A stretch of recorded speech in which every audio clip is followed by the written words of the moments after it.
with the U.S. Open getting underway here in New York, there is a lot of excitement in the air as the world's top tennis players gather for the final Grand Slam tournament of the season. We are focusing, though, on what's arguably the Open's real star. That would be the official cocktail, the Honeydews. Think fancified vodka lemonade, famously garnished with exactly 3 honeydew melon balls. More than 556,000 of these guys have been sold at the U.S. Open. Just last year, that's nearly 1.7 million melon balls. It's a lot of scooping. Gosh. And $12.8 million in total sales. Not bad. Which is more than this year's combined prize money for both singles champions. So just think about that. The Honeydews is really winning the money bag here. So joining us to tell us about the popular drink is its brilliant creator, author, mixologist, and restaurateur, Nick Mattone. Nick, good morning. Good morning. Thanks for having me. Good morning. Congratulations. Whoa. Man. Thank you. Did you have any idea that this was going to become the star that it was? And how did this all start?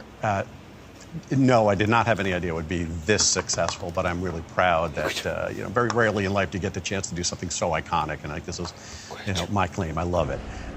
Inspiration was pretty simple and kind of fortuitous. I was a brand ambassador for Grey Goose Vodka back in 2007. They decided they were going to sponsor the signature cocktail of the U.S. Open Tennis Championship.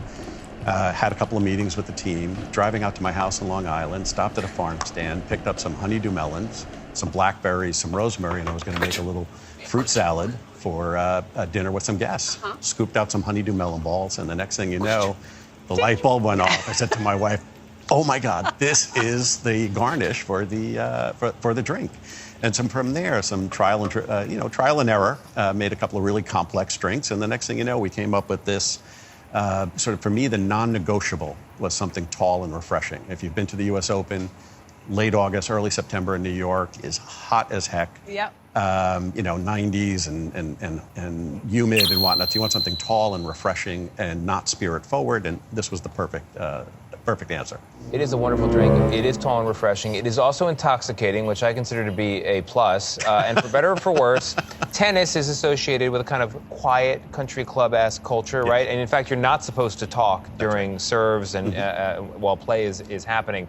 And yet, people get drunk, right? So how does the popularity of the drink clash or work with the quiet required for the viewing? So I think there's two parts to that answer. I think when you're in the main courts, yes, you're quiet because, in between shots and sets and things like that, people will mumble and laugh and giggle and do whatever, and it's very convivial on the tennis court. You're sitting next to people, you're watching what's going on in the stands, you're having a drink, you're toasting people, but then you're quiet when the action is played.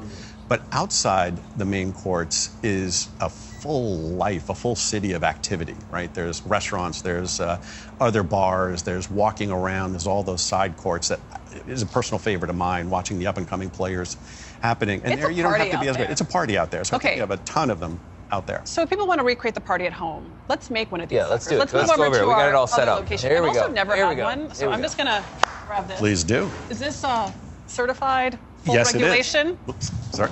All right. Hold on a second. So there's really no mechanical way to scoop